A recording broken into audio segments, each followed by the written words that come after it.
इस वजह से जर्मनी ने कह दिया कि अगर कोई इंसान हमारे कानून को तोड़ेगा तो हम उसको डिपोर्ट करेंगे। और ऐसा हो क्यों रहा है? क्योंकि जर्मन में ना इंतखाबात हो रहे हैं, ठीक है, जिसको इलेक्शंस कहते हैं आसान लफ्ज़ों में। और AfD यहाँ पे एक सियासी जमायत है जो कि हम लोगों को पसंद नहीं करती। और उसके जीतने के तो चांसेस कम हैं, लेकिन वो बहुत ज़्यादा वोटेड हासिल कर रही है और लोगों की हमायत भी हासिल कर रही है। क्योंकि दूसरी तरफ SPD है। SPD क्या है? जो हम लोगों को, इमिग्रेशन को और इमिग्रेंट्स को पसंद करती हैं। लेकिन जो AfD है वो ऐसा कुछ नहीं चाहती।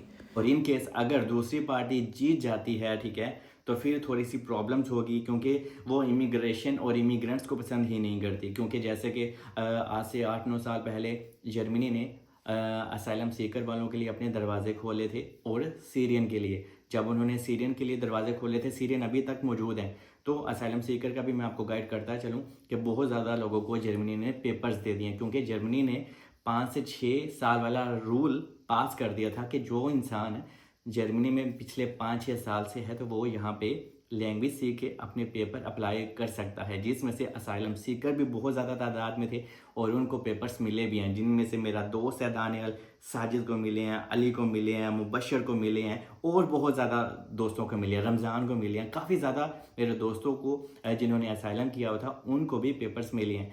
लेकिन पुराना रिकॉर्ड आपका होना चाहिए कि अगर आप 5 से 6 साल यहाँ पे मौजूद हैं, आपने टैक्सेस वगैरह पे कर रहे हैं, आप ब्लैक में काम नहीं कर रहे।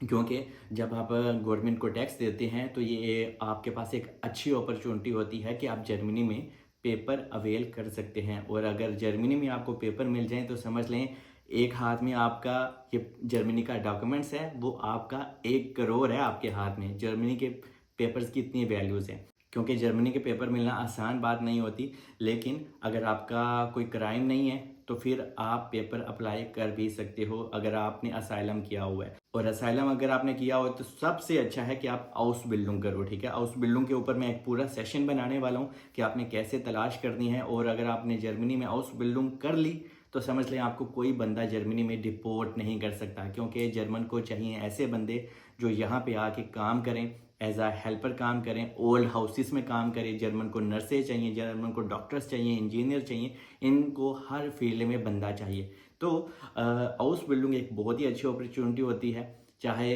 कोई पार्टी जीते या कोई पार्टी हारे, जो आपको पसंद करती है या नहीं करती।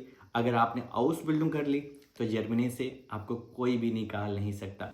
तो सिर्फ आपको हाउस बिल्डिंग ही जर्मनी में बचा सकती है। और आपको मैं एक और चीज़ गाइड करता चलूँ कि अगर AfD जीत गई ठीक से और इन्होंने हुकूमत बना ली, लेकिन हुकूमत बनाने की चांसेस तो फ़िलहाल कम है, लेकिन ये सीटें तो ठीक ठाक लेके जा रहे हैं और वोटिंग भी ठीक ठाक ही इनको मिल रही है। तो AfD का कहना ये है कि अगर ये इनकी कानूनबाजी और कानून साजी बन जाती है, हुकूमत बनती है, तो ये पहला काम ही असाइलम सीकर का करेंगे कि अगर कोई इंसान नया नया आता है तो आप लोग असाइलम भी नहीं कर पाओगे। असाइलम तो आप करोगे, लेकिन ये समझ लें कि 1 महीने के अंदर ही आपका केस वाइंड अप करके क्लोज करके आपको आपके यहाँ तो कंट्री भेजेंगे, या फिर आपसे सॉलिड रीज़न पूछेंगे कि आप क्यों और किस वजह से असाइलम करना चाहते हो। और अगर आपके जो केस है उसमें कोई सच्चाई हुई तो ही ये आपको रखेंगे, अदरवाइज़ ये आपको डिपोर्ट कर सकते हैं। और अगर आप जर्मनी में अपने बच्चे के साथ आते हैं तो बच्चे को हर महीने यहाँ पे पैसे मिलते हैं, ठीक है।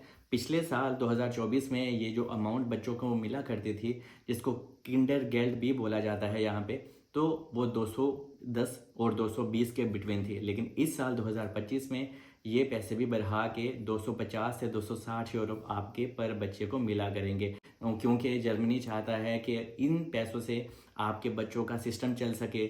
नैपी शैपी मतलब कि 100 चीज़ें बच्चों की होती हैं, तो आपका थोड़ा सा हेल्प हो सके। यहाँ पे एक बात और गाइड करता चलूँ, जर्मन में आजकल क्राइम बहुत ज़्यादा हो गया है, क्योंकि यहाँ पे आए दिन क्राइम होते रहते हैं। तो इसी वजह से वो पार्टी चाहती है कि जर्मन से हम जितने भी इमिग्रेशन है उनको साफ़ सफाया किया जाए, ताकि हमारी कंट्री में सुख और शांति हो। लेकिन ऐसा कभी हो नहीं सकता कि यहाँ से सारे इमिग्रेंट्स चले जाएं या इनको निकाल दिया जाए। ये एक ह्यूमन राइट्स के खिलाफ वर्जी होगी, तो ऐसा हो नहीं सकता। लेकिन ये बात सच है कि यहाँ पे क्राइम काफ़ी ज़्यादा हो गया। यहाँ पे सीरियन लोग भी बहुत ज़्यादा क्राइम करते हैं, लड़ाई झगड़े करते हैं, आए दिन कुछ ना कुछ होता रहता है यहाँ पे। तो इसके ऊपर तो उन्होंने काफ़ी सख्ती की है और इसी वजह से इमिग्रेशन को लेके और इमिग्रेंट्स के ऊपर आजकल काफ़ी ज़्यादा उन्होंने तनाव बर्पा किया है, मतलब काफ़ी ज़्यादा टाइट कर दी हैं चीज़ें कि अगर किसी ने भी अगर कोई क्राइम किया तो हम ये नहीं देखेंगे कि कोई असाइलम सीकर अफ़गानिस्तान का है, पाकिस्तान का है, सीरिया का है, इराक का है, तो हम उसको वापस डिपोर्ट कर देंगे, अपशिपन कर देंगे। और होना भी ऐसे चाहिए, अगर कोई इंसान क्राइम करता है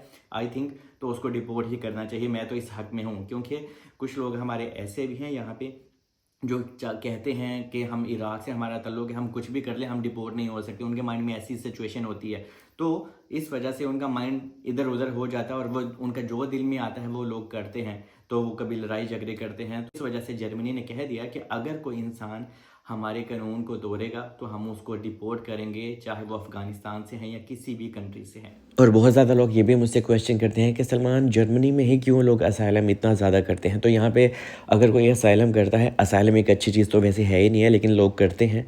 तो अगर कोई करता है असाइलम तो यहाँ पे लोगों को काम की अपॉर्चुनिटी अच्छी मिल जाती है, लोग पैसे ठीक ठाक बना लेते हैं। और जर्मनी एक ऐसा कंट्री है जो आपको रिहाइश भी देता है, पैसे भी देता है, तो इसलिए लोग इसी लालच की वजह से यहाँ पे रहते हैं ताकि अपनी फैमिली को सपोर्ट कर पाएँ। और बाद में फिर परेशानियाँ भी होती हैं, मसले मसाइल भी पैदा होते हैं जब लोगों को पेपर्स वगैरह नहीं मिलते। तो यही वजह है असाइलम लेने की।